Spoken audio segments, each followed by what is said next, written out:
Hey guys, it's Aline.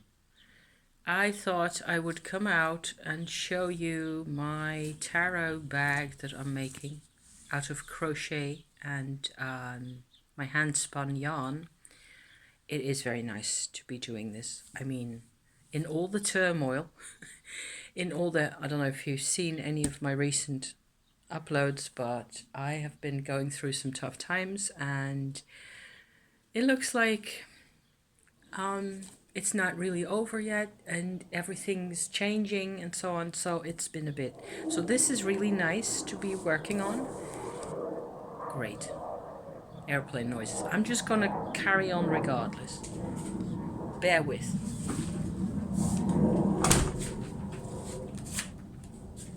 So if I close up, it doesn't really make that much of a difference.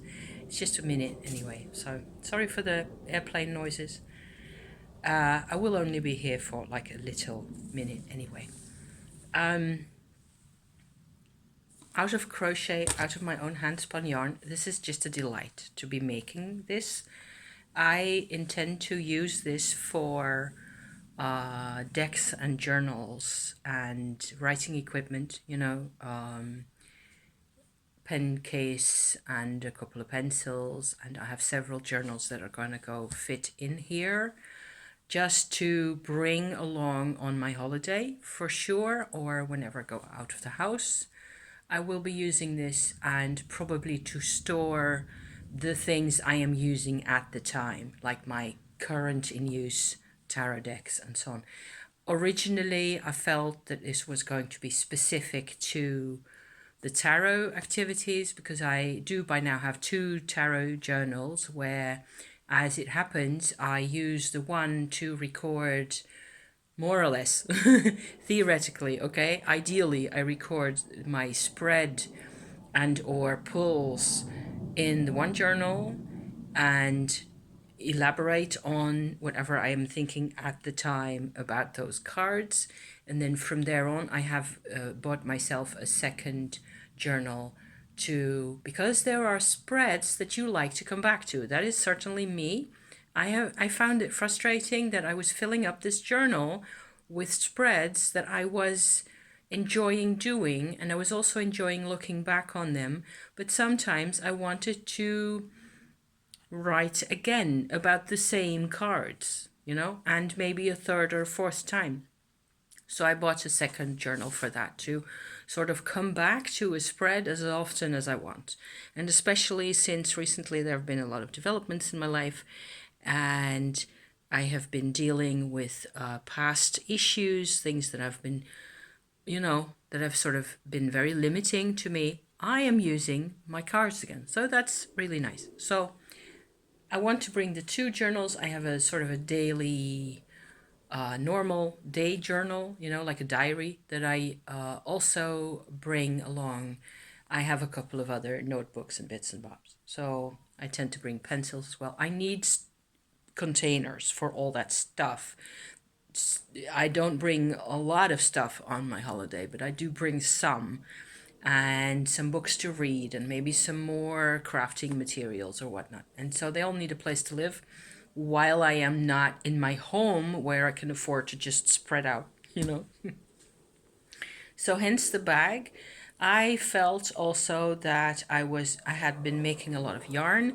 I also have two spinning wheels that are operational now. My normal regular one that makes like these types of yarn, so fairly yeah, it's not really that thick. Depends on how you work it, but it's like these types of yarns like that, with some types of natural wool in them and some color, and so depending on what you get. And I have an old-fashioned spinning wheel that's sitting in my attic that I have been managing to make work finally after a couple of years, that I use to make finer yarn on, because that's kind of how that works. You can make the fine yarn on my modern machine as well, but it works different. So I made some yarn on that. Also, I can do 3-ply on the upstairs machine, upstairs spinning wheel, rather than, which I can actually show you with this one here. This is a yarn that has, you will never be able to see it in detail, but it does have 3 spun yarns in there, so they're plied together, right? I never used to be able to do that because my regular spinning wheel only has, you know, room for making a 2-ply yarn there. So there's all of these yarns are in this bag. I made recently, kind of sometimes I just get into a whole rabbit hole with a set of colors and a set of fibers that sort of give me a sense of where I want to go with a particular kind of a vibe. And both of these here, I know it doesn't really show all that well on camera, but the darker one that you see here, that is a pin that is sticking through like that because I pinned the top half of my, so the lid, to the bag using my bone pins here, which is one of the best things I also crafted myself, because I'm sure you can get these in all sorts of variations, but I thought I might as well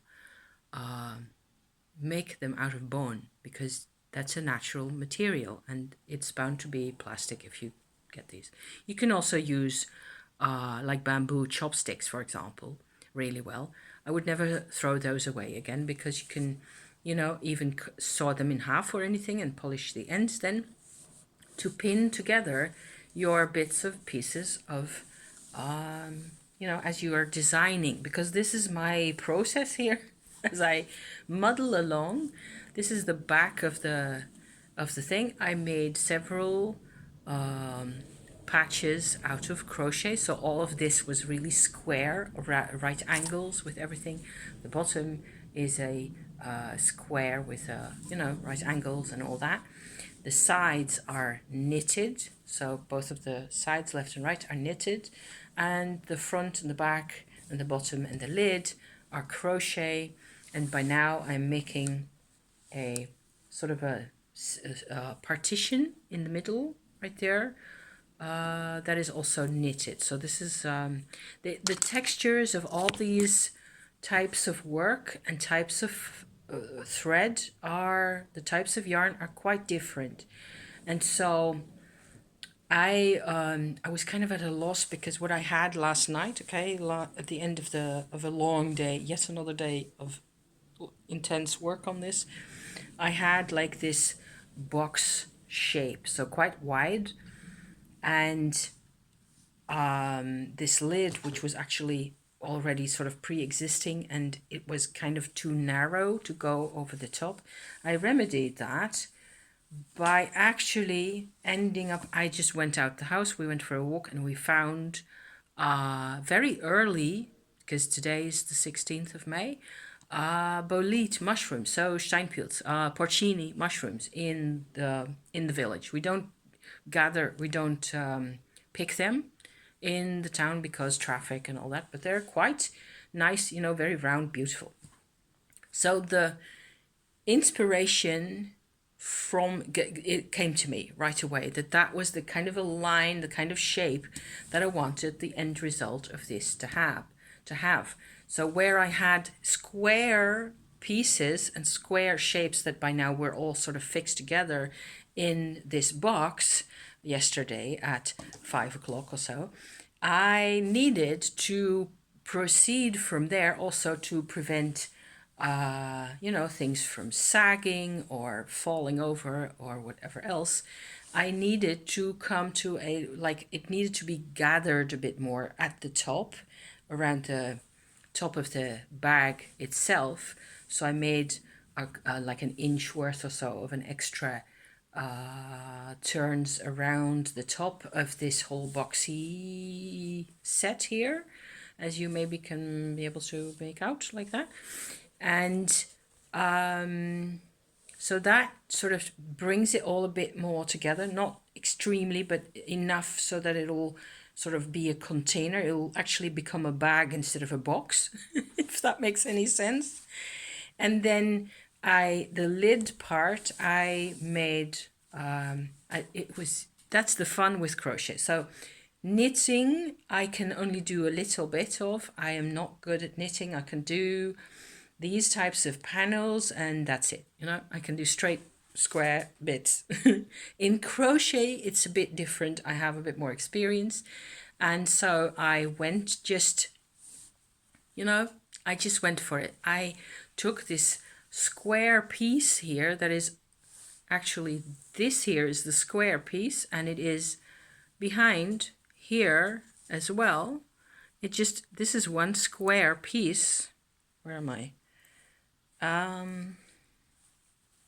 Over here. That's where you can see it. See, this is the inside. That's the square piece.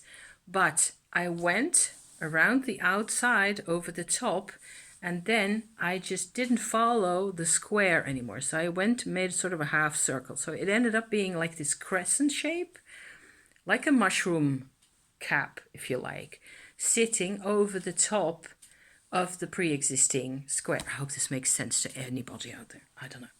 And then now I have used my bone pins to pin the thing to the bag shape as it is, to sort of see what that looks like. And it kind of actually fits rather well. It's the right size. Everything just kind of goes rather nicely. And I will probably, I've still a couple more ideas to, you know, do a little, you know, decorating or embroidering on top of some of the areas in discreet, you know, just little. Most of the stuff itself is quite, it has a lot of character by itself, and also because a lot of this is you know, sheep's wool as is, so it's very natural. It's got this whole nature vibe. And so I'm having a lot of fun with this, and I am going to be knitting my partition, sort of a sheet, if you like, that will sit in the middle of the bag, and I'll probably have to make it slightly narrower towards the top as well. I want to, you know, make it in such a way that you can actually see the pretty yarn when you open the box, so you'll never really be able to see it, but it has all these nice colors in there.